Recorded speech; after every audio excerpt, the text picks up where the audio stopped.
गेल्या महिन्याभरापासून ज्या निकालाची उत्सुकता लागलेली आहे त्या निकालाचं मतमोजणी आज सकाळी 8 वाजतापासून या ठिकाणी सुरू झालेली आहे।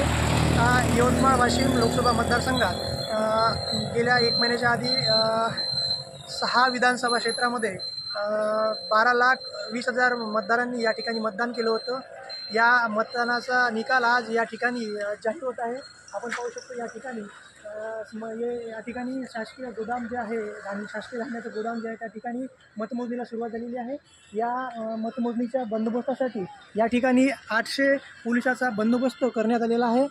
याचबरोबर या ठिकाणी कोणताही अनुचित प्रकार घडू नये यासाठी सुद्धा प्रशासनाने चांगली खबरदारी या ठिकाणी घेतली आहे। चित्र आपल्याला या व्हिडिओच्या माध्यमातून पाहायला मिळत आहे। त्याचबरोबर या